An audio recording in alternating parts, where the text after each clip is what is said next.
Price the Lord. இந்த இறை செய்தியை கேட்கும் பொழுது கடவுளோடு ஒன்றித்திருக்க பாருங்கள், கடவுளை அறிந்து கொள்ள பாருங்கள். கடவுளை அறிய நாம் ஓரடி எடுத்து முன்பாக வைக்கிற பொழுது கடவுள் நம்மை தேடி பல அடிகள் நம்மை நோக்கி அவர் வருவார். இறை செய்தியின் போது எந்த பராக்குக்கும் இடம் கொடுக்காதீங்க. இந்த இடத்துல வந்திருக்கிற அநேக பேருக்கு உள்ளத்தில் இன்றைக்கு இந்த இடத்துல கூட ஒரு சமாதானம் இழந்து நீங்கள் வந்திருக்கலாம், அல்லது உங்கள் குடும்ப காரியங்கள் உங்களை அலக்கழித்து இந்த இடத்துல உட்கார்ந்துருக்கலாம். எப்பொழுதுமே அந்த பிரச்சனைகளோடு நீங்கள் வாழ்ந்து கொண்டு இருப்பவர்களாக இருப்பீங்க. அதை எல்லாத்தையும் கொஞ்சம் தள்ளி வச்சிடலாம்.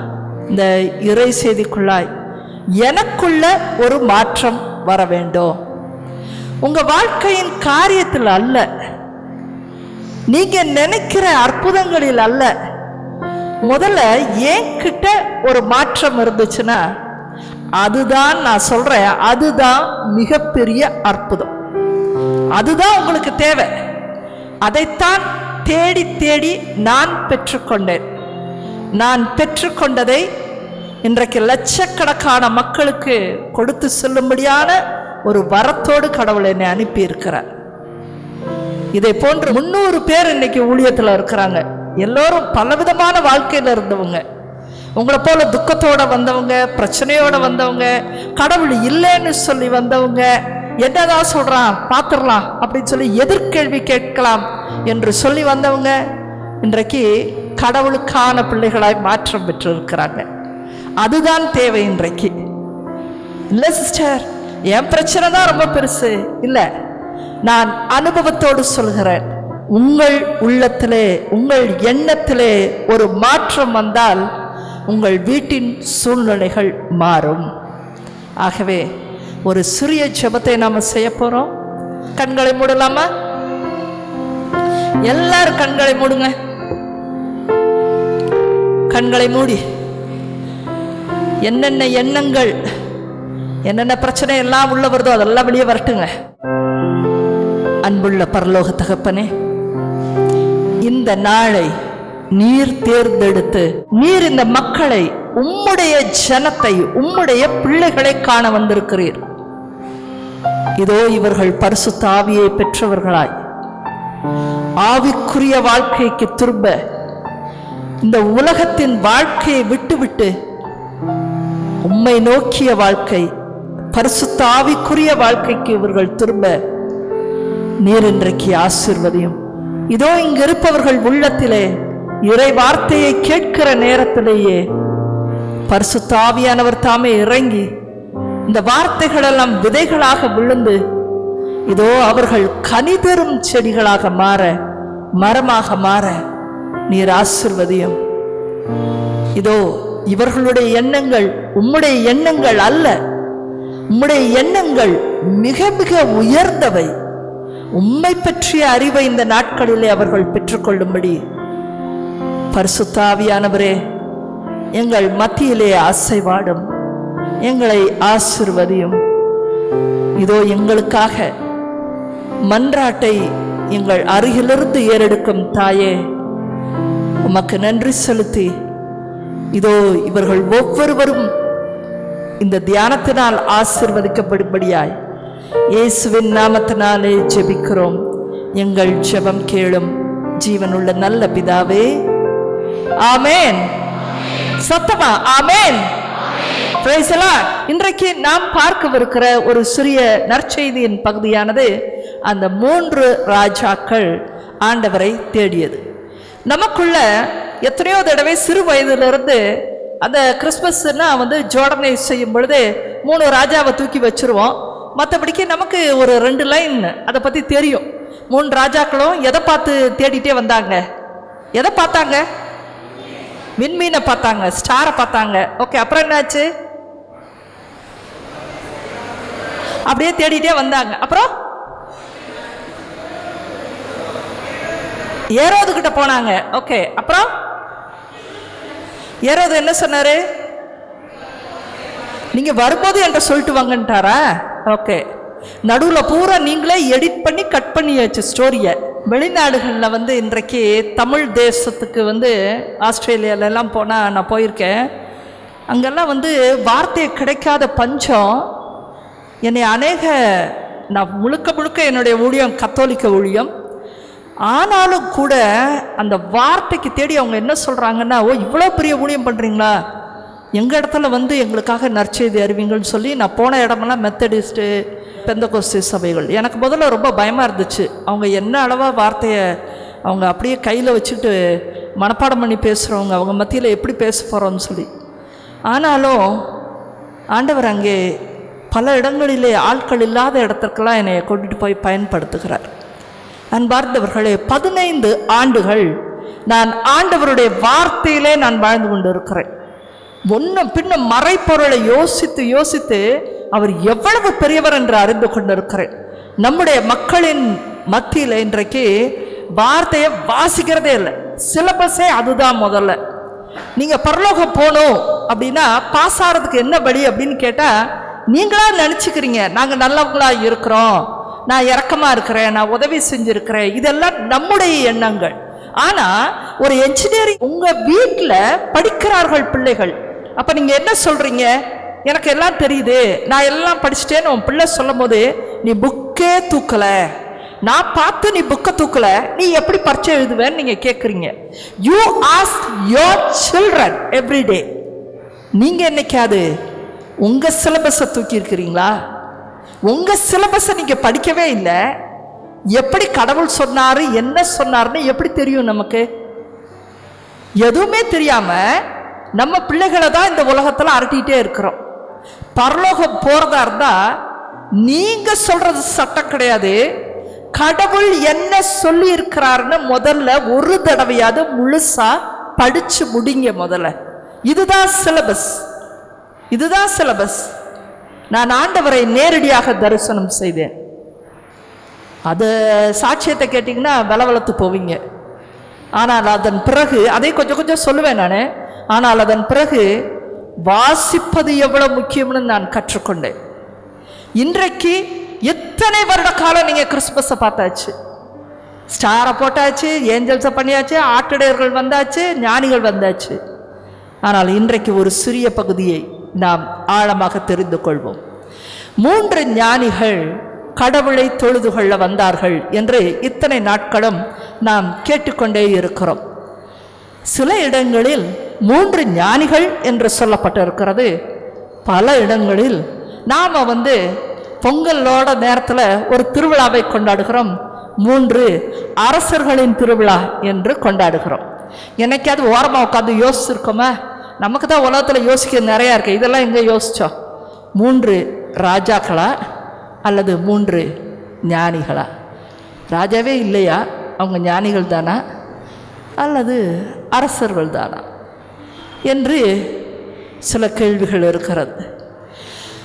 பெத்லஹேமில் தான் பிறப்பார் என்று பழைய ஏற்பாட்டின் நூலின் வழியாக எசேயா தீர்க்கதரிசி மற்றும் மீகா போன்ற தீர்க்கதரிசிகளின் வாயிலாக பெத்லஹேம் என்ற ஊரிலே தான் இயேசு பிறப்பார் என்று அறிவிக்கப்பட்டிருந்தது. மீட்பர் பிறப்பார் என்று அறிவிக்கப்பட்டிருந்தது. அத்தனையும் படித்து தேர்ந்தெடுத்தார்கள் யூத ஜனங்கள். அந்த யூதர்களின் தேவாலயத்திலே மறைநூல் அறிஞர்கள் இருந்தார்கள், பரிசேயர்கள் இருந்தார்கள், சட்ட வல்லுநர்கள் இருந்தார்கள். இத்தனை பேரும் சேர்ந்து அந்த பழைய ஏற்பாட்டு நூலை எல்லாம் வாசித்து தெளிவாக இருந்தார்கள். மெசையா வருவார் என்று காத்திருந்தார்கள். ஆனால் யாருமே அந்த நாட்களை அறிந்திருக்கவில்லை. எங்கிருந்தோ வந்த அந்த 3 ஞானிகள் தான் தேடி வந்தார்கள். அப்படி என்றால் யார் தயாரிப்பாய் இருக்கிறார்கள்? ஏன் இவங்க கோட்டை விட்டாங்க? பல வருஷமாய் காத்திருந்தார்கள். தனக்கு ஒரு மீட்பர் மெசையா பிறப்பார் என்று சொல்லி அவங்களுக்கு தான் தீர்க்க தரிசனம் உரைக்கப்பட்டு இருந்தது. ஆனாலும் வந்ததெல்லாம் எங்கிருந்து? ஒரு அரேபியாவிலிருந்து ஒருவர் வந்தார், அந்த 3 ஞானிகளில் ஒருத்தர். மற்றும் இந்தியாவிலிருந்து ஒருவர் வந்தார், பெர்ஷியாவிலிருந்து, இப்படியாக பல இடங்களிலிருந்து தான் வந்தாங்க அந்த 3 பேரும். ஒழிய யூதர்களிலிருந்து ஒருவரும் கிளம்பவில்லை. மறைக்கப்பட்டு இருந்தது அந்த இடத்துல. அன்பார்ந்தவர்களே, நடக்கிற காரியங்கள் அன்றைக்கு மட்டுமல்ல, இந்த உலகம் முழுவதிலும் நடக்கிற காரியங்கள், மனிதன் தோன்றின காலத்திலிருந்து நடக்கிற காரியங்களை மனிதன் ஞானத்தோடு தேடினால்தான் வாழ்க்கை என்னவென்றாலே அறிந்து கொள்ள முடியும். நீயா நினைக்கிறது வாழ்க்கை கிடையாது. முதல்ல நம்மை நாமே உயர்த்தி கொள்வதும் வாழ்க்கை கிடையாது. இன்றைக்கு அநேக பேர் வீட்டில் அப்படியே பிரச்சனையோட என்னை இப்படி சொல்லிட்டாங்க, அப்படி சொல்லிட்டாங்க, என் வேலை இடத்துல அப்படியாச்சுன்னு வந்து உட்கார்ந்துருக்கிறீங்க. அநேக பிரச்சனைக்குரியவர்கள் நீங்களாக தான் இருப்பீங்க. ஏன்னா நம்ம உள்ளத்தில் வளர்ச்சி அடையலை. எப்படி வளர்ச்சி அடைய முடியும்னா, இறை வார்த்தை, இறைவனுடைய பிரசன்னம், அதுதான் உங்களுக்கு உலகத்தில் இல்லாத ஒரு அமைதியை தரவல்லதாய் இருக்கிறது. உலகம் தர முடியாத சமாதானத்தை நான் உனக்கு தருவேன் என்றுதான் ஆண்டவருடைய வார்த்தை சொல்கிறது. இந்த உலகத்துல சமாதானம் இல்லை என்றே சொல்லப்பட்டு இருக்கிறது. அப்ப அவருடைய சமாதானம் என்பது பரலோகத்தின் சமாதானம். இந்த உலகத்துல சமாதானம் இல்லை. பரலோகத்திலிருந்து சமாதானம் வந்தாதான் உண்டு. அது அங்கிருந்து வரணும். நீ அவரை தேட வேண்டும். முதல்ல அந்த சமாதானம் வந்தால் உனக்குள் ஒரு தெளிவு வரும். எந்த இடத்துல நீ இருந்தாலும் சரி, உன்னுடைய வாழ்க்கை சூழ்நிலை எப்படி இருந்தாலும் சரி, அந்த இடத்துல ஒரு அமைதி வரும் பொழுது உன் வாழ்க்கையை நீ சரியாக நடத்த முடியுமே தவிர, நம்ம இறை பிரசன்னத்திற்குள்ளேயே போகாம நாம் வாழ்க்கையை ஒரு அற்புதத்தின் மூலமாய் சரி செய்து கொள்ள முடியும் என்று நினைக்காதிருங்கள். இறை பிரசன்னத்துக்குள்ள முதல்ல வா. 3 ராஜாக்கள் வான சாஸ்திரத்தை அறிந்தவர்களாய் இருந்தார்கள். அவர்கள் அரசராக இருந்தார்கள். அவர்கள் வான சாஸ்திரத்தை அறிந்து பல காரியங்களையும், நம்ம வீட்டில் வயதான ஒரு பாட்டி கூட இருப்பாங்க, நிறைய விஷயம் தெரிஞ்சவங்களா இருப்பாங்க. நாட்டு வைத்தியம் சொல்லுவாங்க, பிள்ளைகளுக்கு அறிவுரை சொல்லுவாங்க, அமைதியாக இருப்பாங்க. பல அந்த குடும்பத்தில் 5 பிள்ளை பிறந்த 5 பிள்ளைக்கு ஆலோசனை சொல்லி வழி நடத்துவாங்க. ஞானமுள்ள ஒரு பெண் என்றே சொல்லுவாங்க. அது போல தான் அந்த அரசர்கள் வானசாஸ்திரம் அறிந்து பல வகைகளில் கலைகளில் அவங்க தேர்ந்தெடுத்ததுனால தான் அவர்கள் அரசர்களாகவும் இருந்தார்கள், ஞானிகளாகவும் இருந்தார்கள். அவர்கள் வான சாஸ்திரத்தை அறிய ஆரம்பித்த பொழுது அந்த வானத்தின் பல நட்சத்திர கணிப்புகள் எல்லாம் என்ன சொல்லிற்று என்று பார்த்தால், அவர்களுக்கு ஒரு தேடுதல் இருந்தது. அந்த தேடுதலில் அவர்களுக்கு கிடைத்த பதில், இப்படிப்பட்ட ஒரு நட்சத்திரம் வருகிறது என்றால் எங்கோ எங்கோ யூதர்களின் அரசன், எங்கோ ஒரு அரசர் பிறந்திருக்கிறார் என்பதுதான். ஒரு அரசரை பார்க்க அவர்கள் ஆயத்தம் பண்ணி கொண்டு வந்தார்கள். அன்பார்ந்தவர்களே, வெறுக்கையாய் அவர்கள் வரவே இல்லை. முதல்ல கடவுள் ஏன் 3 பேருக்கு மட்டும் ஒரு நட்சத்திரத்தை அனுப்பினார் என்று சொன்னால், அவர்கள் ஞானத்தோடு இருந்தார்கள். 2 காரியம். அவர்கள் ஞானத்தோடு இருந்தார்கள், அவர்கள் தயாரிப்போடு வந்தார்கள். இந்த உலகத்தில் எவ்வளவு பெரிய ஆட்களுக்கும் அதெல்லாம் மறைக்கப்பட்டுச்சு. ஏரோது மன்னனுக்கே அது மறைக்கப்பட்டதாய் இருந்தது.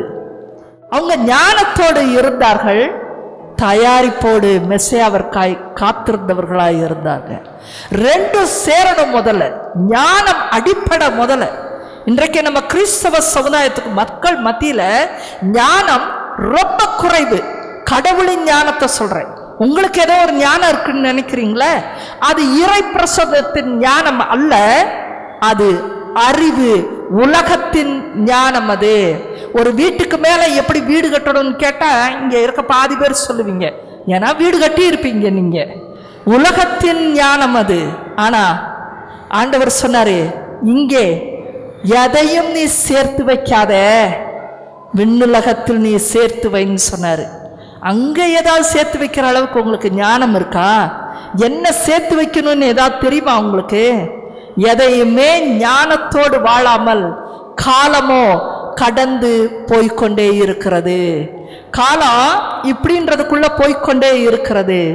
அன்பார்ந்தவர்களே, நான் கடவுளை தேடின வயது 15வது வயது. என்னுடைய பெற்றோர் சிங்கப்பூர்ல இருந்தாங்க. என்னுடைய அப்பா கீபோர்டு வாசிப்பவராக இருந்தார். 1958 எங்கள் அப்பா சிங்கப்பூர் போனார். 50 வருட காலம் கத்தோலிக்க கோயில்களுக்கு மத்தியில் 50 வருட காலம் ஊழியம் செய்தவர் அவர். 7 கோயிலில் அவர் கீபோர்டு வாசித்தார்.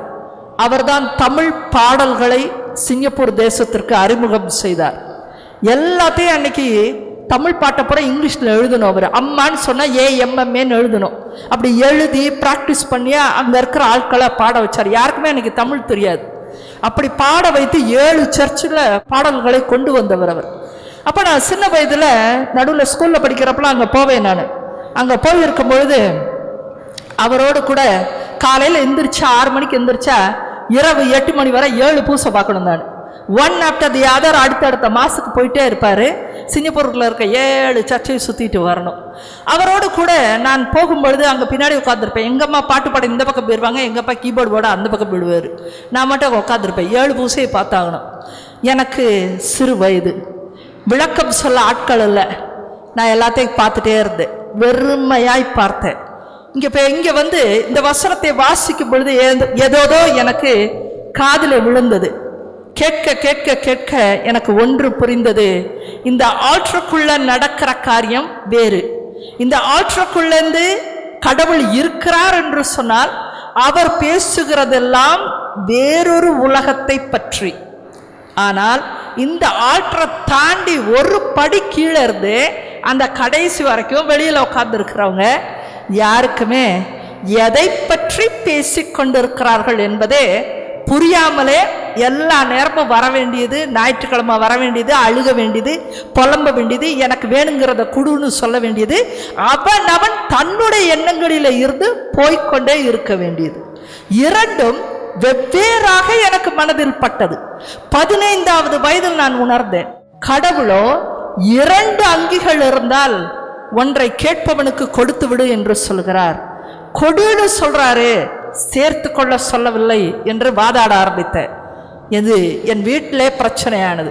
உடனே எங்கள் வீட்டில் சொன்னாங்க, அப்படிலாம் கடவுள் சொல்லலை, ஏதோ நம்மளால் முடிஞ்சதை செய்யன்னு சொன்னார். இல்லை, நம்மளால் முடிஞ்சதை செய்ய சொல்லலை, அவர் 2 இருந்தாலே ஒன்றை கொடுன்னு தான் சொன்னார் என்று சொல்லும் பொழுது எல்லாரும் அப்படி தான் இருக்கிறாங்க. பாரு, எல்லாரும் நகையெல்லாம் வாங்கியிருக்கான், எல்லாம் சொத்து வாங்கி போடுறான், எல்லாம் தன்னுடைய குடும்பத்துக்கு உழைக்கிறான், எல்லாம் தனக்காகவே வாழுகிறார்கள். அப்போ நான் சொன்னேன், 7 பூசைக்கு போய் பிரயோஜனமே கிடையாது. உனக்கு புரியல, இங்கே உள்ள என்ன நடக்குதுன்னே புரியல, அங்கே வேற ஒன்றை செய்கிறீர்கள், நீங்கள்லாம் அந்த கூட்டத்தோடு சேர்ந்தவர்கள் என்று சொல்ல ஆரம்பித்தேன். என் பெற்றோர் சொன்னாங்க, அப்போ உனக்கு என்ன புரிஞ்சுதுன்னாங்க. எனக்கு சரியாக புரியல. ஆனால் இந்த ஆற்றுக்குள்ள வேறொரு உலகத்தை பற்றி பேசி கொண்டு இருக்கிறார்கள், அவ்வளோதான் எனக்கு தெரியுது. அது என்னடி நீங்கள் யாருமே தேட மாட்டேங்கிறீங்கன்னு நான் சொன்னேன். என்னுடைய தேடுதல் அதிகமாக இருந்தது. அன்பார்ந்தவர்களே, தேடுங்கள் கண்டடைவீர்கள் என்றுதான் இறை வார்த்தை சொல்கிறது. யார் ஒருவன் கடவுளை பற்றிய அறிவை தேடி தேடி கண்டுபிடிக்கிறானோ, தேடி தேடி செல்கிறானோ, கடவுள் அவனோடு பேச தயாராக இருக்கிறார். அந்த ஞானிகளும் ஞானத்தோடு தேடினார்கள். இந்த விண்மீன் ஒரு அரசரை குறிக்கிறது என்று சொன்ன பொழுது ஞானத்தோடு இருந்தார்களே ஒழிய ஏரோது போல பொறாமையோடு அவர்கள் இல்லை. யாரோ ஒரு அரசன் நமக்கு எதிராக திரும்பி விட்டான் என்ற முட்டாள்தனமாக நினைக்கவில்லை. எவ்வளவு அழகான எண்ணம் அது! அதுதான் நம்ம சொல்ற பொறாமையின் எண்ணம் இருக்குது, கெட்ட எண்ணங்கள் இருக்குது, சதி செய்கிற எண்ணங்கள் இருக்கிறது. ஞானம் என்று எதை சொல்கிறோம் என்றால், ஞானம் தாழ்மைப்படும், முதல்ல இறங்கும், அதுதான் ஞானம். இன்னைக்கு எத்தனை பேருக்கு உங்களோட யாரெல்லாம் பிரச்சனைக்கு இருக்கிறார்களோ, உங்க வீட்டில் யாரெல்லாம் பிரச்சனைக்கு இருக்கிறார்களோ, இந்த இடத்துல எதோ பிரச்சனைன்னு சொல்லி வந்து உட்கார்ந்துருப்பீங்க. உங்களுக்கு ஞானம் இருக்கிறது என்று சொன்னால் நீ இறங்கணும், முதல்ல நீ தாழ்மையில் இறங்கணும், முதல்ல மன்னிப்பு கேட்க தயாராகணும், முதல்ல நீ செய்கிற தவறுக்கு நீ முதல்ல இறங்கணும். முதல்ல உனக்கு தாழ்மை இருந்தாத்தான் ஞானத்தினே இப்போதான் முதல்ல ஆரம்பிச்சிருக்கேன்றது அர்த்தம். அந்த ஞானிகள் அந்த அரசரை சென்று தொழுது கொள்வோம் என்று நினைத்தார்கள். Price the Lord. அந்த எண்ணம் வந்துச்சு பார்த்தீங்களா, அதற்குத்தான் ஆண்டவர் ஆசீர்வதித்தார். கிளம்பு, கிளம்பக்கூடிய ஒரு எண்ணத்தை பலமாக அந்த அரசர்களுக்குள்ளாய் வைத்தார். எவ்வளவு தொலைவில் இருந்தார்கள் அவர்கள். இன்னைக்கு நம்ம இஸ்ரேல் போகணும்னு சொன்னால் ஃப்ளைட்டில் போயிட்டு வர நிறைய பேருக்கு முடியறதே இல்லை, ஏன்னா அவ்வளோ காசுன்னு சொல்லுறோம். அப்போ அந்த காலத்தில் ஒட்டகத்தில் ஏறிக்கிட்டு அப்படியே மெதுவாக வரணும்னா என்ன ரூட்டில் வந்தாங்களோ தெரில, எவ்வளவு காலம் நடந்திருப்பாங்க. ஆனால் அவங்க வாழ்க்கை வரலாறை படிக்கும் பொழுது அவங்க இந்த வேலைக்காரர்களெல்லாம் எடுத்து வச்சுட்டு சாப்பாடெல்லாம் எடுத்து வச்சுட்டு தான் பின்னாடியே வந்தாங்க அவங்க. ஏன்னா எப்பொழுது போய் பார்ப்போம் என்று தெரியாதான், எதுவும் முடிவா தெரியல. ஆனால் அவர்களுடைய ஞானம் சொல்லிட்டு சரியாக தான் கணித்திருக்கிறோம். எங்கோ அது யூதர்களின் அரசன், அந்த இடத்துல தான் அவர் பிறந்திருப்பார் போல இருக்கு, நாம் செல்வோம் என்று சொல்லி ஒரு விடாப்பிடியான ஒரு உள்ளத்தை கடவுள் அவர்களுக்கு கொடுத்தார். ஏன்னா அவர்கள் தாழ்ந்து வணங்குவோம், ஆராதிக்க வேண்டும் என்று சொல்லி கிளம்பினார்கள். எந்த உள்ளத்துல எல்லாம் தாழ்மை இருக்குதோ அங்கே ஆண்டவருடைய பிரசன்னம் வருகிறது. இன்றைக்கு அநேகருடைய பிரச்சனைக்கு அடிப்படை என்ன தெரியுமா? நமக்குள்ள தாழ்மையே கிடையாது முதல்ல. அதுதான் உண்மை. நம்ம நினைச்சிட்டு இருக்கோம் தாழ்மைன்னு சொல்லி. எனக்கும் வாழ்க்கையில திருமணம் நடந்தது. நான் என்ன நினைச்சேன்னா, நம்ம நல்லா படிச்சிருக்கோம், நம்ம வேலை செய்கிறோம், நமக்கு இரக்க குணம் இருக்கிறது, நிறைய பேருக்கு உதவி செய்கிறோம். மற்றவங்கள்ட்ட கேட்டால் பொதுவாக ஜஸ்ட் லைக் தட்டாக நம்மளை கேட்டால் நல்லவங்க தான் அப்படி தான் சொல்லுவாங்க. உங்களை பற்றி 4 பேர் அப்படி கூட சொல்லலாம். அவரா அமைதியாக இருப்பாருங்க, அவர் ஏதோ உதவி செய்வாருங்க, அவர் பாட்டுக்கு இருப்பாருங்க, நல்ல மனுஷன்தான். அன்பார்ந்தவர்களே, இந்த சர்டிஃபிகேட் பரலோகத்துக்கு செல்லாது. இது 10வது. முதல்ல கடவுளை அறிந்திருக்கிறீர்களா?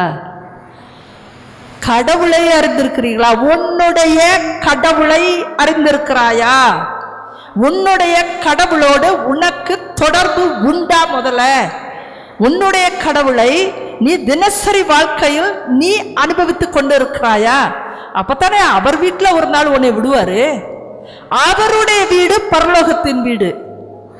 அங்க போகணும்னா இந்த உலகியல் வாழ்க்கையில அவரோடு தொடர்பு இருக்க வேண்டும். எனக்கு திருமணமானது, ஆனாலும் அது வரைக்கும் கூட கடவுள் என்றால் யார்? நான் 19 வயசுல கோயிலுக்கு போகிறத நிறுத்தினேன். ஏன்னா கத்தோலிக்க ஜனத்தின் மத்தியில் நான் எந்தவித மாற்றத்தையும் பார்க்கவில்லை. கடவுள் விரும்புகிற இதில் சொல்லப்பட்டிருக்கிறதை போல நான் காரியங்களை மக்கள் மத்தியிலே பார்க்க முடிவதில்லை. என்னமோ இங்கே ஒரே கேப்பாக இருந்துச்சு. நான் கடவுளை அதிகமாய் தேட ஆரம்பித்தேன். கோயம்புத்தூருக்கு கல்யாணம் பண்ணி செட்டில் ஆனேன். ரொம்ப தியானத்தில் நீங்கள் கடவுளை காண முடியும் என்று சொன்னாங்க. அதனால் அங்கே போய் தியானம் பண்ணி பார்த்தேன். ஒரு நாள் 2 நாள்லாம் கிடையாது.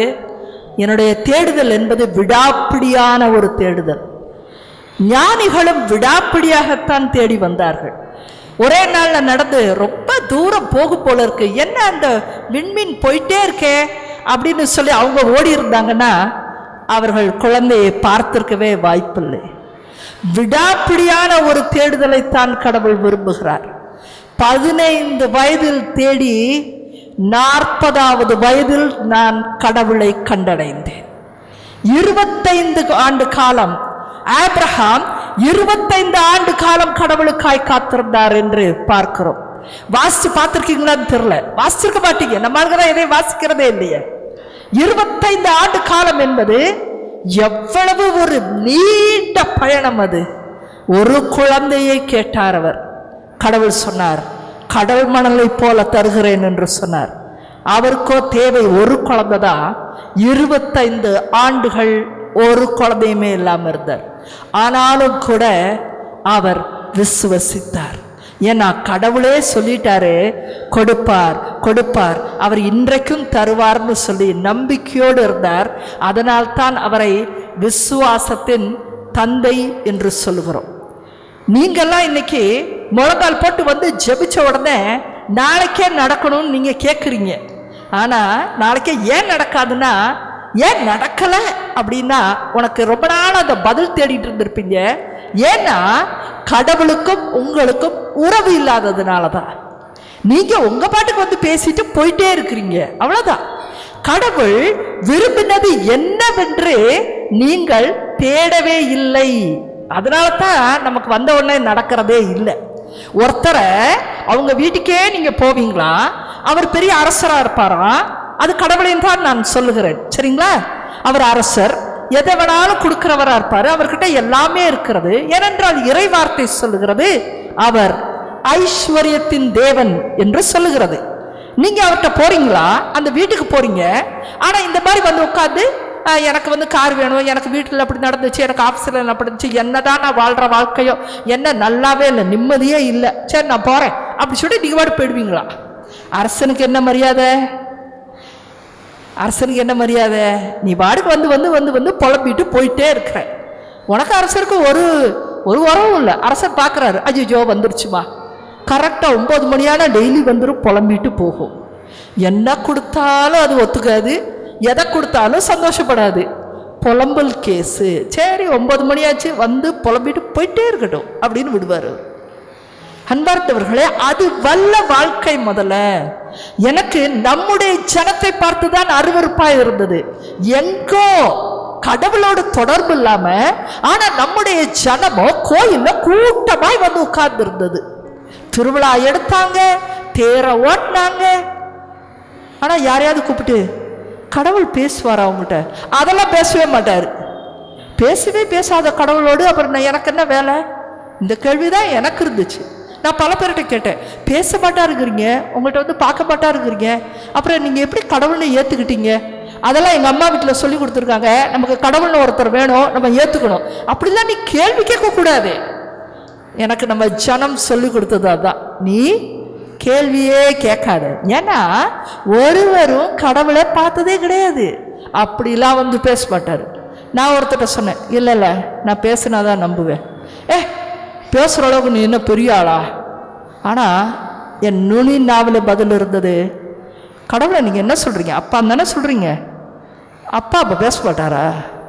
நீ பேசவே மாட்டார் என்று நம்புகிறாய், அதனால் நீ உன்கிட்ட பேச மாட்டேங்கிறாரு. அவர் அப்பா என்று சொன்னால் பேசுவார் என்று நான் நம்புகிறேன். நான் கடவுளை கண்டடைந்தேன். Praise the lord, praise the lord. வித்தியாசம் இருக்கிறது, மனநிலைகளில் வித்தியாசம் இருக்கிறது. நான் 24 வயசுல திருமணம் முடிச்ச பிறகும் தீவிரமாக நான் கடவுளை தேட ஆரம்பித்தேன். குழந்தை பிறந்துச்சு, தீவிரமாக நான் கடவுளை தேட ஆரம்பித்தேன். நான் ஒரு சாஃப்ட்வேர் இன்ஜினியர். லேப்டாப், அதனால தான் இந்த லேப்டாப்பையே முடிச்சுட்டு இருக்கேன். எப்போ பார்த்தாலும் அது பிறந்ததுலேருந்து ஒட்ட மாதிரி ஆகிப்போச்சு. வேற எனக்கு இதுதான் ரொம்ப கம்ஃபர்டபுள். வாழ்க்கை மாறினது, கடவுள் தேடுதலாக அதிகமாக மாறினது. நான் விடவே இல்லை. பல இடத்துலையும் போனால் கடவுளை ஒருவனும் பார்க்கவே முடியாதுன்னு தான் சொன்னாங்க. பார்க்கவே முடியாது, பேசவே முடியாது. என்ன உறவு? எதுக்கு நம்ம கோயில் போகணும்? எது கேட்கணும்? என்ன கேட்கறதுக்கு இருக்கு? எனக்கோ 1000 கேள்விகள் இருந்தது. கேள்விகள் இருக்கணும், இருக்கணும். அதுதான் மனிதனுடைய எண்ணங்களாக இருக்க வேண்டும். கடவுள் அப்படித்தான் நல்ல அறிவோடு தான் மனிதர்களை படைத்தார். ஏன் இருட்டாவே இருக்கணும் ராத்திரி வந்தா அப்படின்னு ஒருத்தனுக்கு தோணுச்சு. அவனுக்கு அது மண்டை குடஞ்சிச்சு. இருட்டானா உலகமே இருட்டா கிடக்கிறது ஒருத்தனால ஏற்றுக்கொள்ளவே முடியல. அவன் சொன்னா எப்படியாவது ராத்திரிலையும் வெளிச்சம் வரலான்னு. எவனுமே நம்பலை. அது எப்படி? சூரியன் வந்தா தான் ஒளி, ராத்திரிக்கு வந்தா இருட்டுன்னு சொன்னான். இல்லை எப்படியோ கொண்டு வரலான்னு சொன்னப்ப அதுக்கு வாய்ப்பே இல்லைன்னு ஜனம் சொன்னுச்சு. ஆனால் எல்லா நாட்களிலும் வேலை செஞ்சார். 1000வது தடவை இந்த எலக்ட்ரிசிட்டியை அவர் கண்டுபிடிச்சார். தேடி தேடி தேடி ஒரு தடவை தோல்வி, 2வது தடவை தோல்வி, 3வது தடவை தோல்வி, 999 தடவை தோல்வி, 1000வது தடவை. அவனுடைய தேடுதலுக்கு வேற யாரும் கிடையாது, கடவுள்தான் உதவி செய்தார். ஆமென். கடவுள் தான் உதவி செய்கிறார். ஒவ்வொரு சயின்டிஸ்டுக்கு பின்னாலையும் கடவுள் தான் உதவி செய்கிறார். அந்த ஞானத்தை அவர் அருளுகிறார். இன்னைக்கு மக்களுக்கு சரியான விதத்தில் தேடுதல் இல்லை. நீங்க இன்றைக்கு தொலைந்து போனது உங்களுடைய வாழ்க்கையை குறித்து. எவங்கிட்டே நான் ஏமாந்துட்டேன், எவனோ என்னை வந்து நம்பிக்கை துரோகம் பண்ணிட்டான்னு அதுல தொலைல. நீங்கள் கடவுளை விட்டு தொலைந்து ரொம்ப நாளாய் போச்சு. முதல்ல அதை தெரிந்து கொள்ளுங்கள். முதல்ல நான் தேட ஆரம்பித்தது ரொம்ப சீரியஸாக நான் தேட ஆரம்பித்தேன்.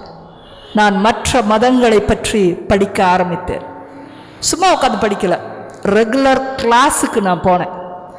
அங்கே இருப்பவங்க என்னை பார்த்து ஆச்சரியப்பட்டாங்க. எப்படி நீங்கள் வேற ஒரு மதம், எப்படி இதை படிக்க வந்தீங்க? ஏன் தெரிஞ்சுக்கொள்ளக்கூடாதா? உங்களே என்ன சொல்லியிருக்காங்க நான் தெரிஞ்சுக்கொள்ள வந்தேன். 2 years எங்கேயாவது ஒரு குழந்தைய வச்சுருக்கிறவங்க, ஒரு பிழைப்பு வேறு இருக்குது, சாஃப்ட்வேர் இன்ஜினியர்.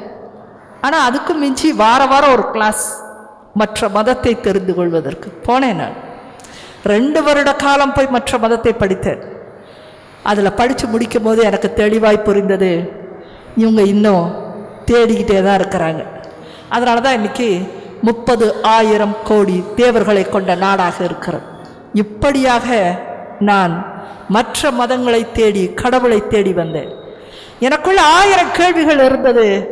கடவுள் என்றால் எப்படி இருப்பார்? பார்க்க எப்படி இருப்பார்? அவர் எப்படி பேசுவார்? மனிதனிடத்துல என்ன எதிர்பார்க்கிறார்? உங்களுக்கெல்லாம் எப்படி இந்த கேள்வியே இல்லாமல் இன்னைக்கு படுத்தா நம்ம வீட்டு பிரச்சனை தீர்ந்துச்சா? படுக்கும்போது பேசுகிறாங்க, நாளைக்கு 3 இட்லி வேணுமா இல்லை சப்பாத்தி வேணுமா? இதுதான் கேள்வி. காலையில் எழுந்திரிச்சா உனக்கு புளியோதரை வேணுமா தயிர் சாதம் வேணுமா?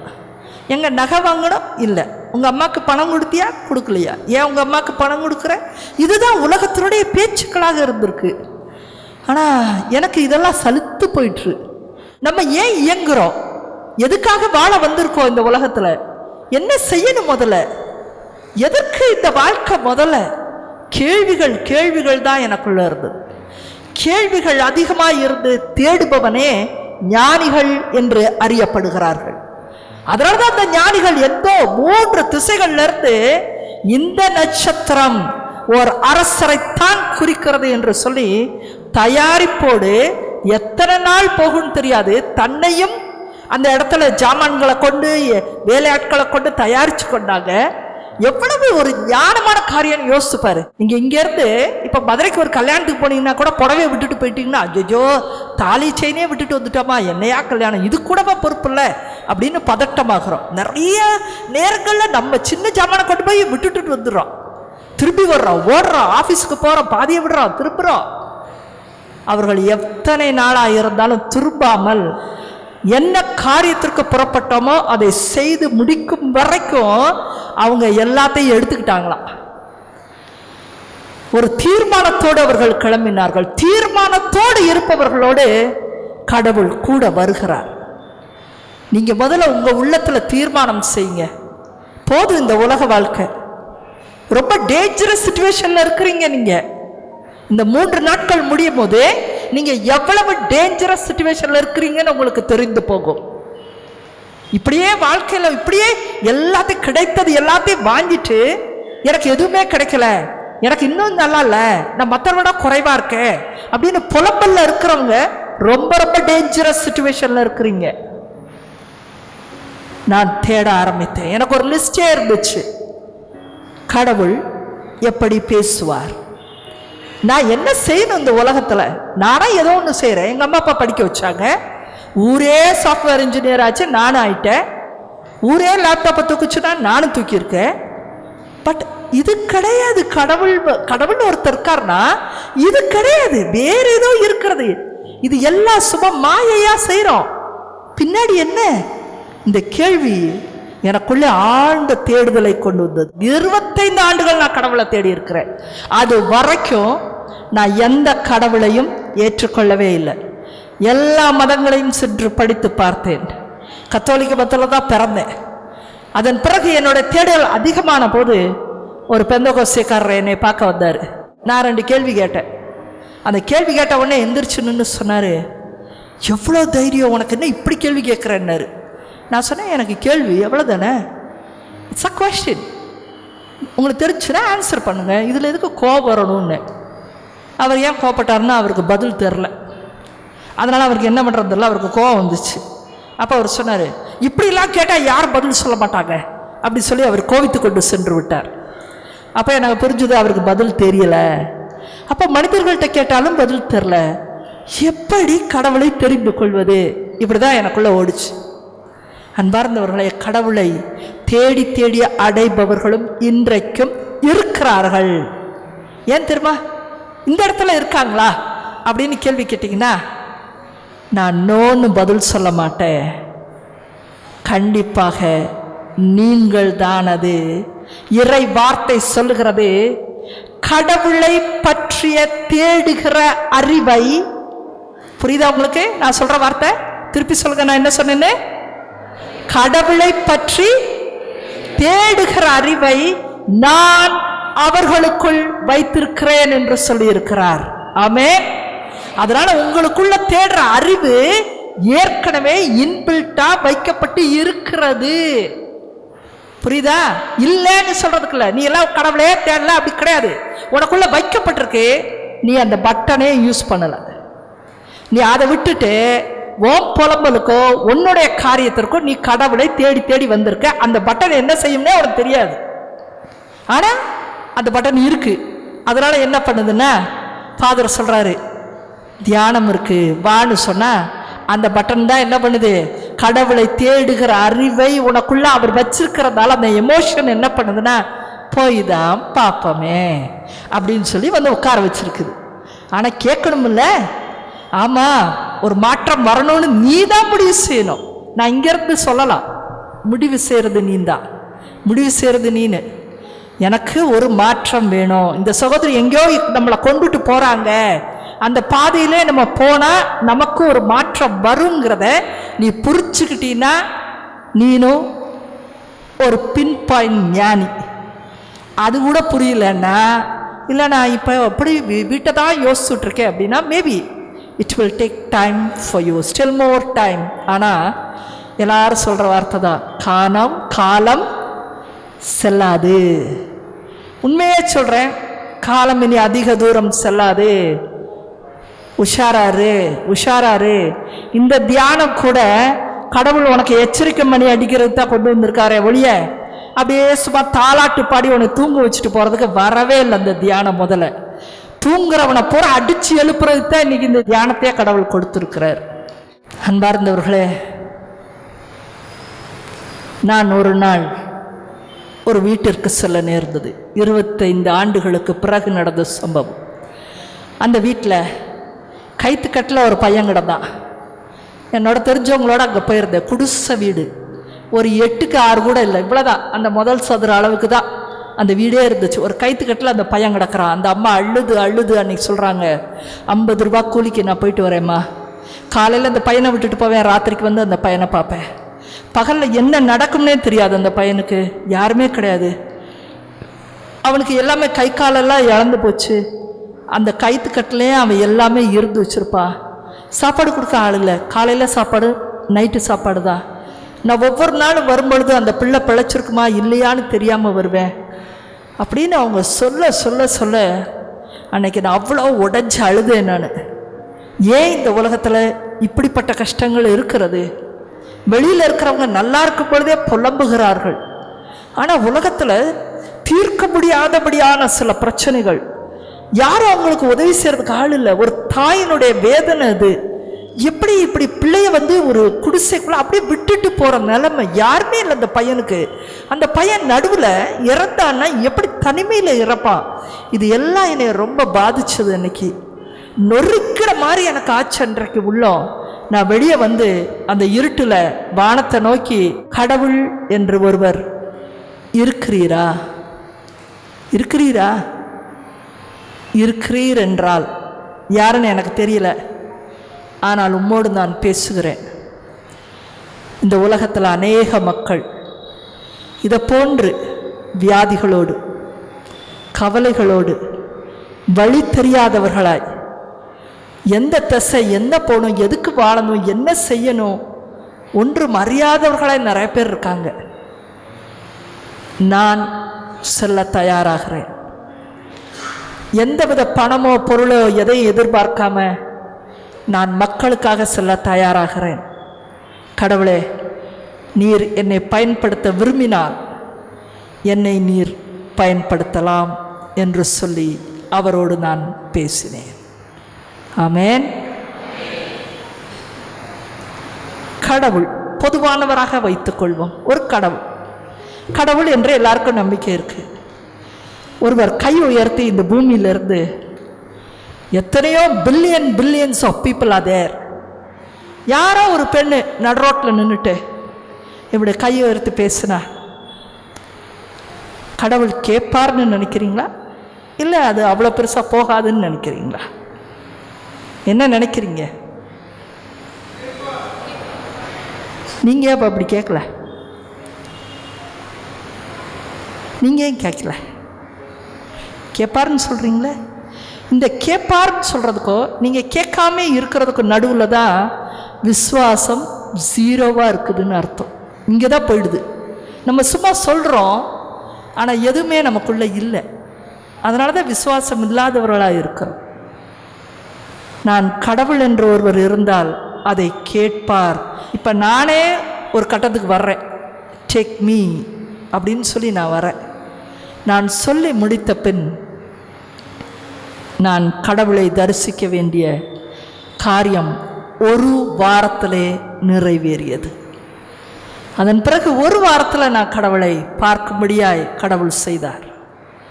அன்பார்ந்தவர்களே, கடவுள் ஒவ்வொரு வார்த்தையும் மனிதர்கள் பேசுவதை உற்று கவனிக்கிறவராயிருக்கிறார்.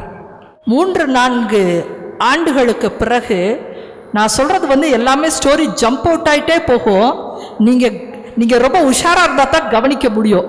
ஆனால் நான் திருப்பியும் எங்கே கதையை எடுத்தேன்னா அங்கே கொடுத்து நிறுத்திடுவேன். ஆனால் பல பாகங்களாக பிரியும். இருக்கிற 1 மணி நேரத்தில் உங்களுக்கு நான் டம்ப் பண்ணணும் என்னுடைய வாழ்க்கை வரலாறைய. அதனால் கவனத்தோடு கேட்டுக்கொள்ளுங்க.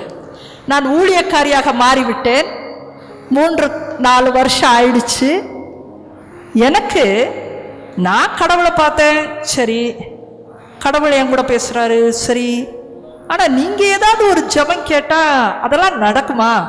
எனக்கு இந்த சந்தேக குறைபாடு, விசுவாச குறைபாடு கொஞ்சம் இருந்துகிட்டே தான் இருந்தது. என்னால் அதை எடுத்துக்க முடியல. ஏன்னா இந்த படித்தது சாஃப்ட்வேரு எல்லாத்தையும் அனலைஸ் பண்ணுது. அவனுக்கு ஒரு பிரச்சனைன்னா அது எப்படி நம்ம என்ன பெரியாளா? நம்ம சொன்னால், நம்ம ஜெபம் பண்ணால் அது நடக்குமா அப்படின்னு எனக்குள்ள ஒரு கேள்வி. அது 3 வருஷ காலம் இருந்துச்சு. ஆனால் எங்கே சென்றாலும் அற்புதங்கள் நடந்துக்கிட்டே இருந்துச்சு. அப்போ எனக்கு ஒன்று புரிஞ்சுது, கடவுள் செய்து கொண்டு இருக்கிறார். ஆனால் நான் கேட்டு தான் செய்கிறாருங்கிறது இல்லவே இல்லை. கடவுள் செய்கிறார் மக்களுக்காக, அப்படி எடுத்துக்கிட்டே. ஆனால் தஞ்சாவூருக்கு போயிருந்தேன் 3 வருஷத்திற்கு பிறகு. அப்போ முடித்த உடனே மக்கள் பேச வராங்க, ஆசீர்வாதம் கேட்க வராங்க. அப்போ ஒரு வயதான பெண்மணி டக்குன்னு காலில் விழுந்தாங்க. அப்போ நான் அவங்கள தூக்கிட்டு, மனுஷர் நான், நீங்கள் இப்படி காலில் விழக்கூடாது, முதல்ல நீங்கள் செய்யாதீங்கம்மா அப்படின்னு சொன்னேன். அவங்க சொன்னாங்க, அம்மா எனக்கு ஒரு பெரிய பிரச்சனை இருக்குது. இந்த மாதிரி மகன் ரொம்ப குடிகாரன். அவன் ரொம்ப வருஷமாக இப்படி பண்ணுறா, குடும்பமும் சீரழிஞ்சு போச்சு, அவள் போயிட்டா, இப்படி பிள்ளையும் போயிடுச்சு, பேரப்பிள்ளையும் போயிடுச்சு, ரொம்ப குடியில் கிடக்கிறாம்மா. அம்மா அவன் சரி ஆயே ஆகணுமா, இல்லைனா அவன் பொண்டாட்டி வேற கல்யாணம் பண்ணுறேன்றாம்மா, எல்லாமே செதறிப்போம்மா. அம்மா அம்மா அம்மாம்மா நீ எப்படியாவது இவன் குடியிலேருந்து விடணும்னு சொல்லுமா அப்படின்னாங்க. நான் ஒரு டிட்டாச்சாக இப்படி நின்றுட்டு, நாம் என்னத்தை சொல்கிறது? கடவுளாக பார்த்து அவனை திருத்தினா உண்டு, நம்ம யாரா அது இல்லை நடுவில். அந்த நிலையில் தான் நான் 3ஆவது ஆண்டு வரை இருந்தேன். அப்போ நான் சொன்னேன், அம்மா நீங்கள் நல்லா ஜெபம் பண்ணுறீங்களா, கடவுள் கேட்டுக்கிட்டு இருக்காரு, அதனால் நீங்கள் இவ்வளவு கஷ்டத்தோடு சொல்லும் பொழுது எனக்கு தெரிஞ்சு அவர் கண்டிப்பாக உங்களுக்கு செய்வார், நீங்கள் தைரியமாக விசுவாசத்தோடு இருங்கன்னு சொன்னேன். அப்போ அவங்க என் கையை பிடிச்சி சொன்னாங்க, அம்மா என்னோட விசுவாசமெல்லாம் கூட போகாதுமா, உன்னோட விசுவாசம் தான்மா பெருசு, நீ கேளு, என் பையன் சுகமடைவான்னு சொன்னாங்க. எனக்கு சட்டுன்னு அடித்தது போல இருந்தது. 100 தலைவனின் விசுவாசம் இதுதான் போல இருக்கு. 100 தலைவனோட விசுவாசம் ரோமையர் அவன்.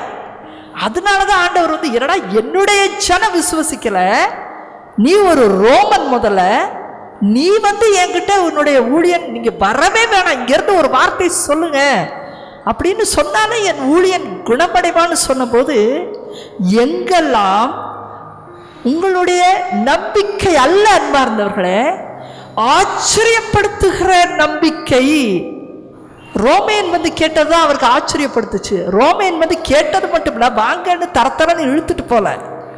இன்னைக்கு நீங்க எல்லாரும் தலையிலே கை வச்சு அமுக்கு, இல்லாட்டி நேரைய வீட்டுக்கு வா உட்காரு, அப்படிதான் மக்கள் நினைக்கிறாங்க. அவன் அதை எதிர்பார்க்கல.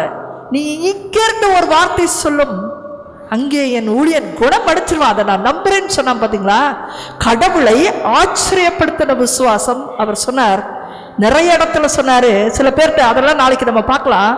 இஸ்ரேலில் கூட இப்படிப்பட்டது ஒரு விசுவாசத்தை நான் காணவில்லை.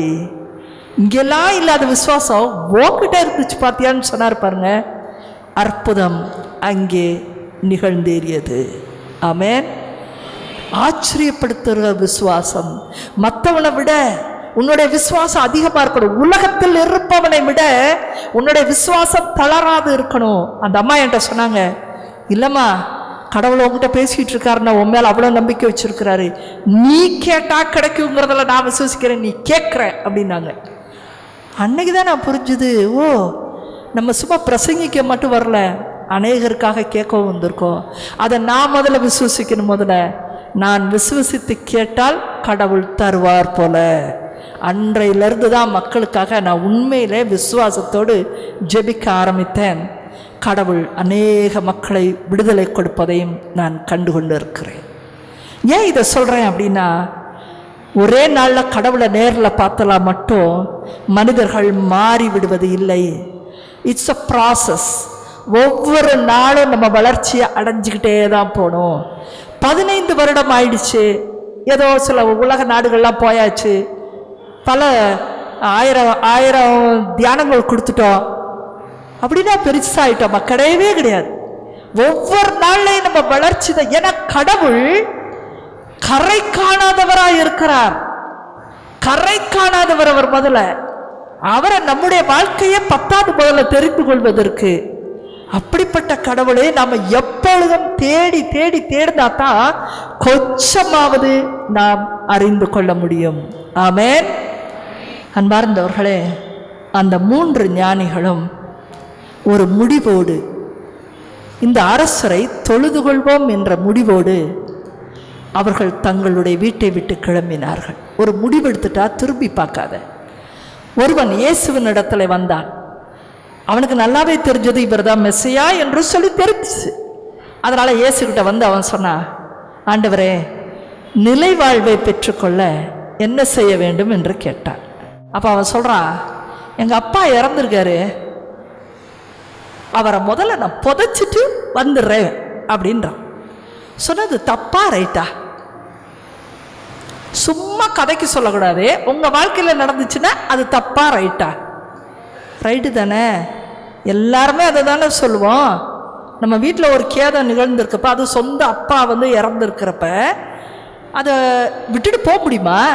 ஊர் உலகம் என்ன சொல்லும்? இல்லை நமக்கே வந்து அப்பா விட்டுட்டு போயிட்டோமே அப்படின்னு இருக்க தானே செய்யும். அப்பா விட்டுட்டு போக முடியாது. நியாயமான ஒரு காரணம்தான் அது.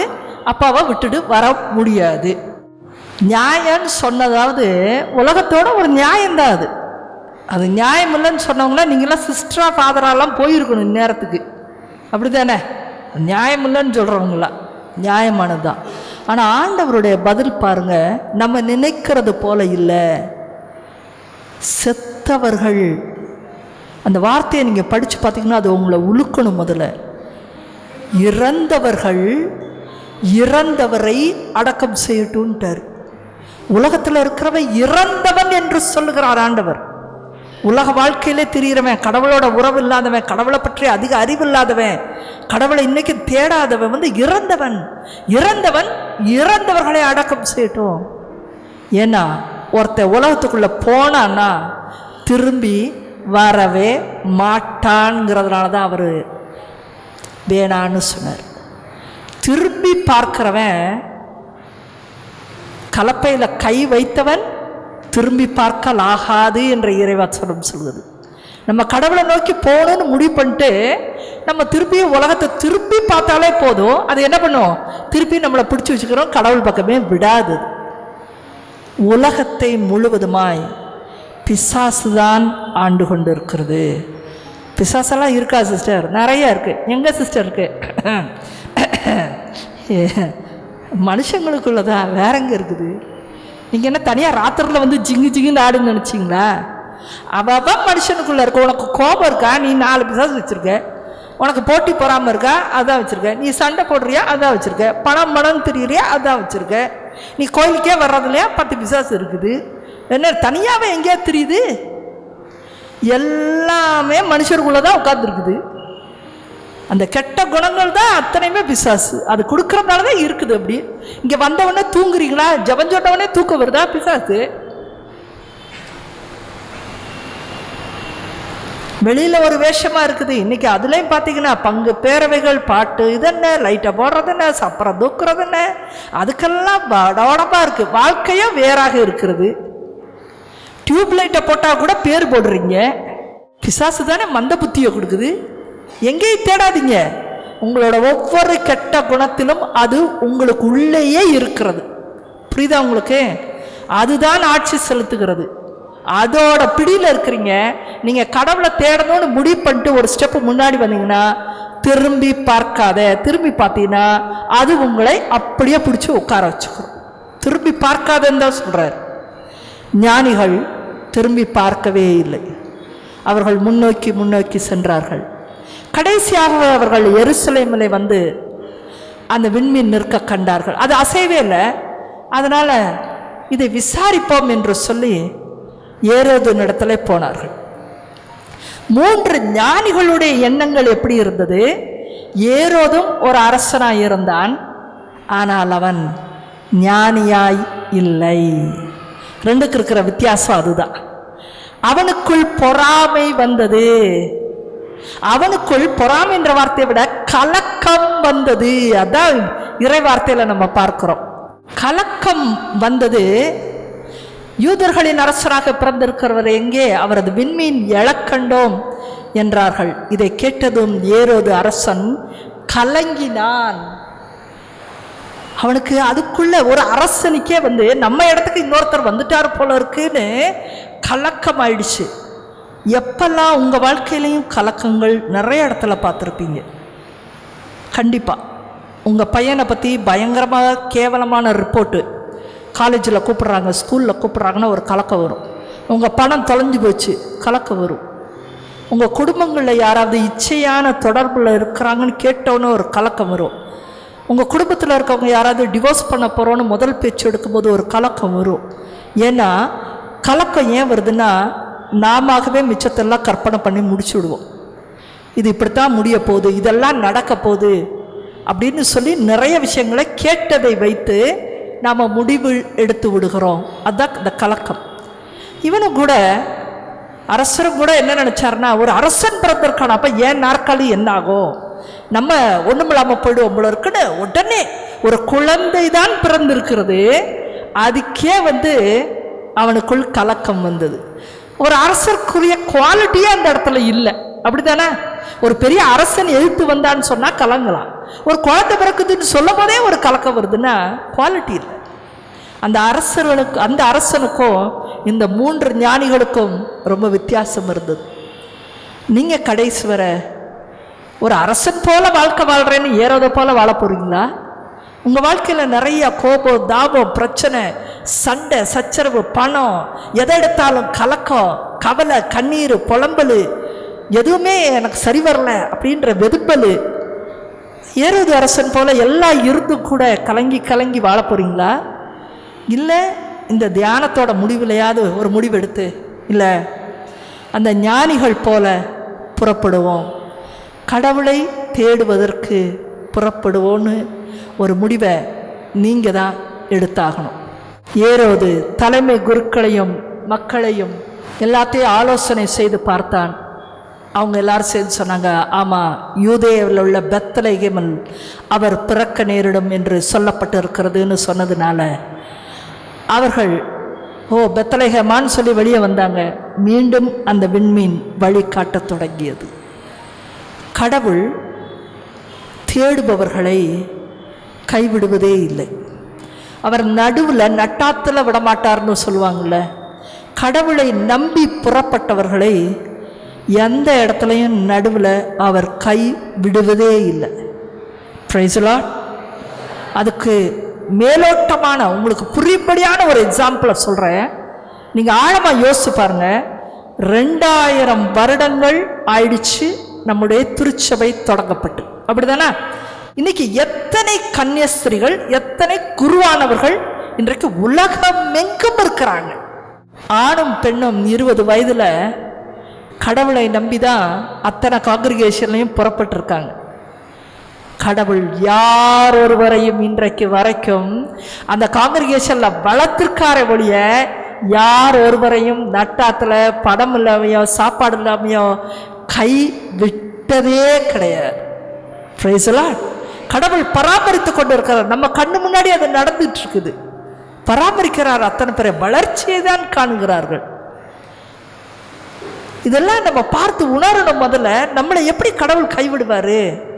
நம்ம வீணான எண்ணங்கள் கலக்கத்தோடு வாழ்றதுனால தான் கலங்கி கலங்கி உட்கார்ந்துருக்கிறோம் இன்னைக்கு.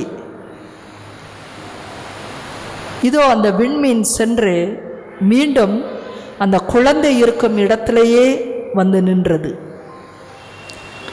அவர்கள் அங்கே அந்த வீட்டிற்குள்ளே சென்று பார்த்த பொழுது அங்கே குழந்தையை அவர்கள் கண்டார்கள். எவ்வளோ பெரிய long journey. Finally they saw the baby Jesus. அரசரை கண்டார்கள். அந்த ஊரில் இருக்கிற அரசன் பார்க்கல. மற்ற கேள்விப்பட்ட பக்கத்து நாட்டிலேருந்து யாரும் வரல. ஞானம் உள்ளவர்கள், தேடுவதை நிறுத்தாதவர்கள், திரும்பி பார்க்காதவர்கள், பிரச்சனை நடுவில் வந்தால் அந்த விண்மீன் நின்றுச்சு, என்னடா இந்த இடத்துல கொடுத்து நிறுத்திடுச்சுன்னு பிரச்சனையை பார்த்தார்கள். ஆனால் மீண்டும் உதவி கிடைத்தது. மீண்டும் பயணத்தை தொடர்ந்தார்கள். அவர்கள் எதற்கு கிளம்பினார்களோ, அரசரை காண வேண்டும் என்று கிளம்பினார்கள். அவர் மீட்பர் என்று நம்பினார்கள். அவர் என்ன மாதிரி மீட்பர் தான் அவருக்கு தெரியாது. ஆனால் ஒரு மிகப்பெரிய அரசர் என்று அவர்களுக்கு புரிந்தது. அரசரை சேவிப்பதற்காய் அவர்கள் பொன்னையும் வெள்ளை போளத்தையும் இன்னொன்று சாம்பிராணியையும் அவர்கள் கையோடு எடுத்து வந்திருந்தார்கள். அரசனுக்குரிய மரியாதையோடு தயாரிப்பாய் வந்தார்கள். அரசனை பார்த்த உடனே அந்த தயாரிப்பினால அந்த பொருளை கொண்டு அவர்கள் கடவுளை ஆராதித்தார்கள். ஆமென்.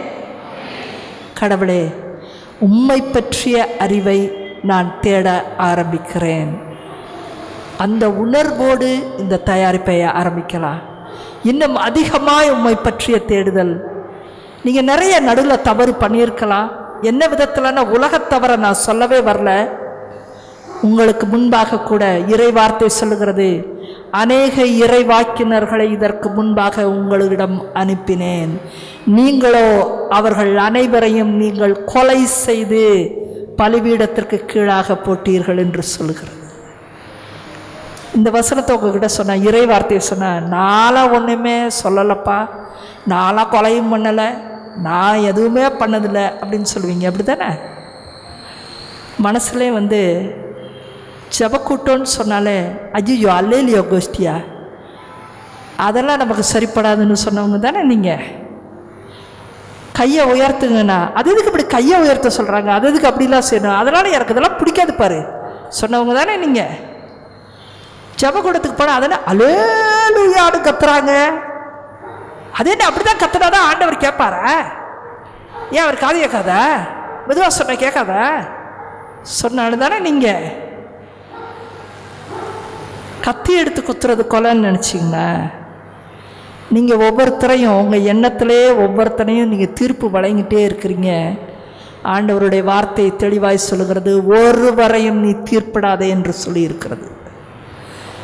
நீங்கள் அனுப்பப்பட்ட எத்தனையோ ஜபக்கூட்டக்காரங்க வந்திருப்பாங்க, எத்தனையோ பேர் உங்களுக்கு சொல்ல வந்திருப்பாங்க. நம்ம உலகத்தில் ரொம்ப பிஸி, நோ டைமு, அதனால் எல்லாரும் ஏற்கனவே கொலை பண்ணி அனுப்பிச்சாச்சு. என்ன பண்ணலான்னு நினச்சிட்டு இருக்கீங்க? அஜிஜோ இப்படிலாம் கேட்டால் எப்படி சிஸ்டர்? நீங்கள் என்ன ஒவ்வொரு மாதிரியாக கேள்வி கேட்குறீங்க? அதான் நான் சொன்னேன்ல, உருட்டுறது தான் வந்திருக்கிறேன்னு. கடவுளே மனிதர்கள் மத்தியிலேயே பரலோக ராஜ்யத்தை பற்றி சொன்ன பொழுதெல்லாம் கடைசியாக சொன்னார், கேட்க என்ன சொன்னார்? சத்தமாக சொல்லுங்க. அதுக்கு என்ன அர்த்தம்? காது எல்லாருக்கும் இருக்குது, அது கேட்கத்தான் செய்யும். அது எல்லாத்தையும் கேட்குது. நான் சொல்கிறத கேட்கணும்னா கேளுன்னு சொன்னார். அப்படித்தானே? அதே போல தான் நான் சொல்வதை, என் வழியாக ஆண்டவர் உங்களுக்கு சொல்லுவதை கேட்க செவியுள்ளவர்கள் கேட்கட்டும். ஆமேன். நம்ம கடவுளை ஆராதிக்க மக்கள் அழைத்த பொழுது கையதுக்கு நான் தூக்கணும், அப்படிலாம் ஆராதனை பண்ண முடியாது. அல்லையா, நான் சொல்ல முடியாது. அது ஏன் இப்படி, அது ஏன் அப்படி கேள்வி கேட்டே நிறைய பேரை நம்ம துரத்தியாச்சு. நிறைய பேர் நம்முடைய வாழ்க்கையில் நல்லது கொண்டு வந்தவங்களையும் துரத்தியாச்சு. அதனால் அதற்கெல்லாம் மன்னிப்பு கேட்டு நாம் இந்த கிறிஸ்மஸ் நாளில் பரிசுத்த உள்ளத்தோடு ஆண்டவரை நோக்கி செல்வதே, அந்த ஞானிகள் எப்படி போனாங்களோ தயாரிப்போடு, நீங்களும் கூட கடவுளை தேடுகிற அறிவோய் ஆண்டவரே எனக்கு நிறைய தாரும் என்று சொல்லி தாழ்மையாய் ஒரு பரிசுத்தப்படுத்தி நாம் அந்த குழந்தை இயேசுவை ஆராதிக்க நாம் தயாராகலாம். முழங்கால் படியிடலாமா?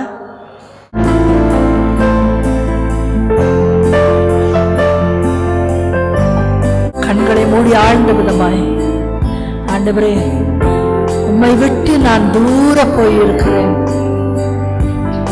உம்முடைய வார்த்தைகளை படிக்காமல் எத்தனையோ வருட காலம் நான் இந்த உலகத்தில் வாழ்ந்து கொண்டிருக்கிறேன். நீர் எனக்கு இட்டிருக்க கட்டளைகளை நான் அறிந்து கொள்ளாமலே நான் வாழ்ந்து கொண்டிருக்கிறேன். ஆண்டவரே எனக்கு ஞானத்தை தாரும். உம்முடைய வார்த்தையை அறிந்து கொள்ளவும், உம்முடைய வழிகளை நான் அறிந்து கொள்ளவும் எனக்கு ஞானத்தை தாரும். ஆண்டவரே உம்முடைய சட்டங்களையும் நியமங்களையும் நான் அறிந்து கொள்ளக்கூடிய ஞானத்தை எனக்கு தாரும் தகப்பனே. இதோ உங்கள் உள்ளத்திலே அன்பு, அமைதி தேவை என்று சொன்னார். இதோ அது பரிசுத்த ஆவியானவரிடமிருந்து வருகிற கனிகளாய் இருக்கிறது. God is in spirit form. பரிசுத்த ஆவியாய் உங்களிடத்திலே அவர் வருவார். அவரிடத்திலே தான் அமைதி, அவரிடத்திலிருந்து தான் மகிழ்ச்சி நமக்கு வரும். ஆகவே நீங்க உள்ளத்திலிருந்து நீங்க கூப்பிடுங்க, பரிசுத்த ஆவியானவரே இன்றைக்கு என் உள்ளத்திலே வாரும். எனக்கு நீண்ட நாளா தூக்கம் இல்லாம இருக்குது, ஒரு அமைதியை எனக்கு தாரும். மகிழ்ச்சி இல்லாமல் நான் வாழ்ந்து கொண்டு இருக்கிறேன். இன்றைக்கு எனக்கு ஒரு மகிழ்ச்சி என் உள்ளத்திலே நிரந்தரமாய் தங்கப்படிக்க ஆவியானவரே வாரும். எனக்கு தீராத பிரச்சனைகள் இருக்கிறது, கடன் பிரச்சனைகள், அவமானத்துக்குரிய ஒரு இடத்துல நான் நிற்கிறேன். குடும்ப ரீதியா ஏதாவது ஒரு பிரச்சனையோட நீங்க இருக்கலாம். கடவுள் ஒருவர் மாத்திரமே உங்களை அறிந்தவராய் இருக்கிறார். உங்களுடைய துக்கத்தை அறிந்தவர் அவர் ஒருத்தர் தான். இயேசுவே நீர் இன்றைக்கு என் வீட்டிலே வாரும். என் வீட்டிலுள்ள இருள் எல்லாம் மறையட்டும். ஆண்டவரே நான் உம்மை விட்டு தூர போயிருந்தேன், அந்த காணாமல் போன மகன் போல போயிருந்தேன். உலகத்தினுடைய காரியத்தை தேடி நான் போனேன்.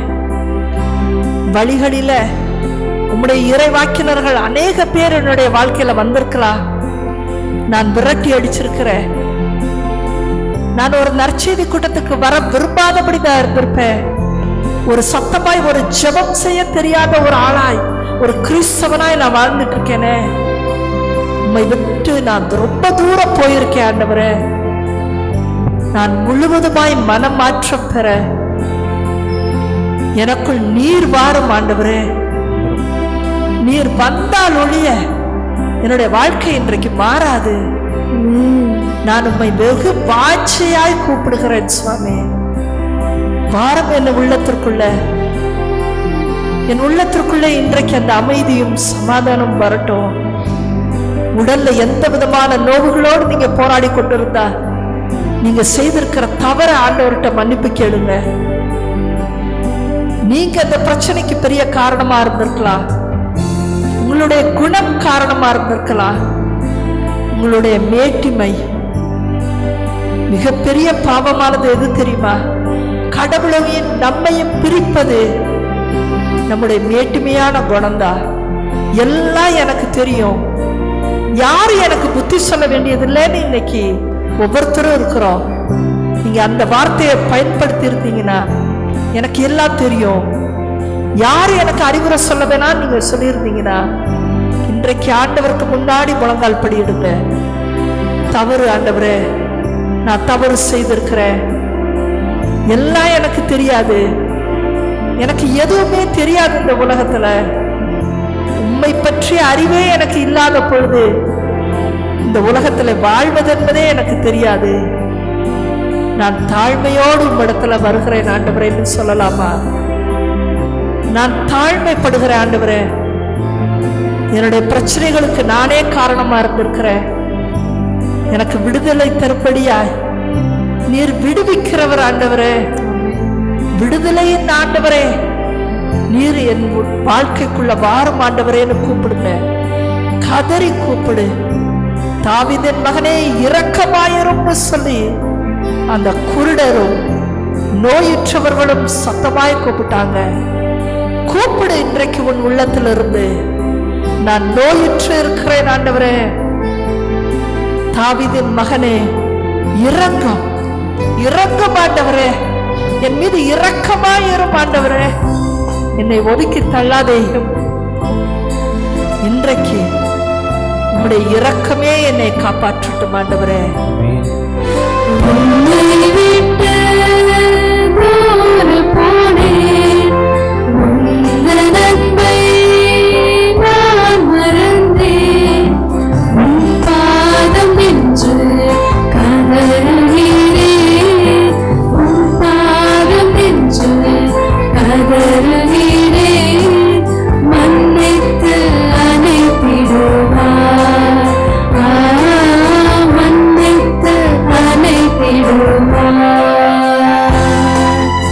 உள்ளத்தின் ஆழத்திலிருந்து கண்களை மூடி, இதோ இந்த நற்கருணை ஆண்டவர் நம் மத்தியிலே இன்றைக்கு இருக்கிறார். அவர் உங்கள் ஒவ்வொருவரின் உள்ளத்தையும், நீங்க என்ன நினைக்கிறீங்க, கடவுள்கிட்ட எவ்வளவு தாழ்மையா வர்றீங்க, வர நினைக்கிறீங்க, என்ன பிரச்சனையில இருக்கிறீங்க, கடவுள் அறிந்தவராய் இருக்கிறார். இதோ நம்முடைய ஆண்டவர் இயேசு அந்த நற்கருணையிலிருந்து உங்களை பார்த்து கொண்டு இருக்கிறார்.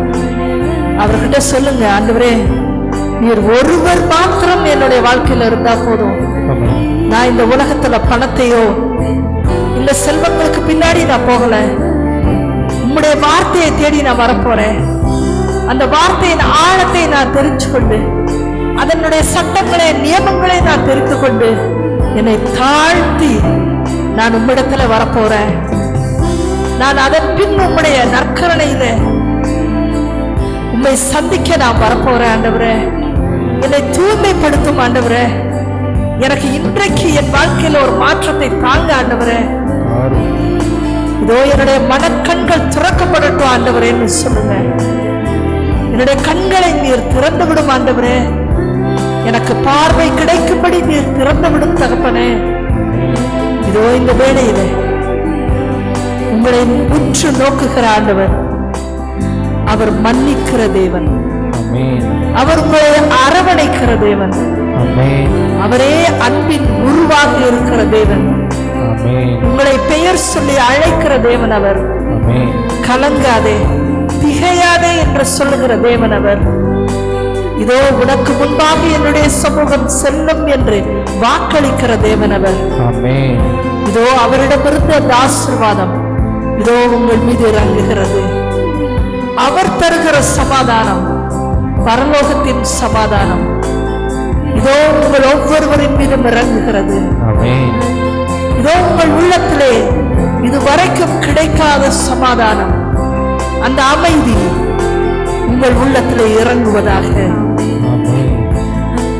இதோ கண்களை மூடி, இதோ நம் மத்தியிலே இயேசு ஆண்டவர் வந்திருக்கிறார்.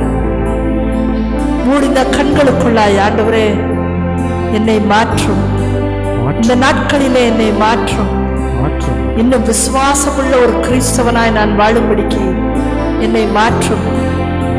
நிலை வாழ்வு என்னவென்று நான் அறிந்திருக்கிற கிறிஸ்தவனாய் என்னை மாற்றும். இந்த வாழ்க்கையை நான் தயாரிக்க என்னை மாற்றும். என் குடும்பத்தை நான் நிலை வாழ்வுக்கு அழைத்து செல்லும்படியாய் என்னை மாற்றும் ஆண்டவரே. இதோ ஆண்டவருடைய ஆசீர்வாதம் உங்கள் ஒவ்வொருவரின் மீதும் இந்த வேளையிலே இறங்கி கொண்டிருக்கிறது. ஆமென். உங்களை தொட்டு சுகமாக்கி கொண்டிருக்கிறது. ஆமென். அவருடைய பிரசன்னத்திலே நாம் இருப்போம்.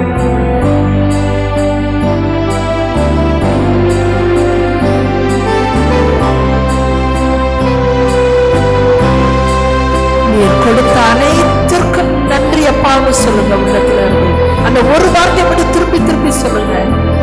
நன்றி ஆண்டவரே.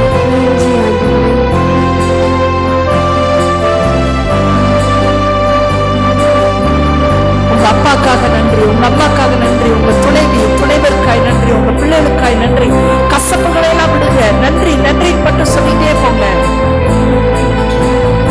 உங்க வீட்டிற்காய் நன்றி சொல்லுங்க.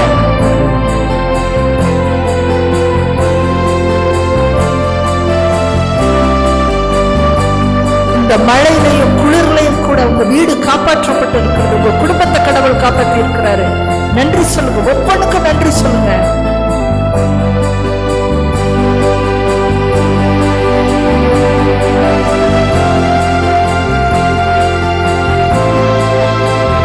நன்றி சொல்லுகிற உள்ளத்தை ஆண்டவர் எதிர்பார்த்து காத்திருக்கிறார்.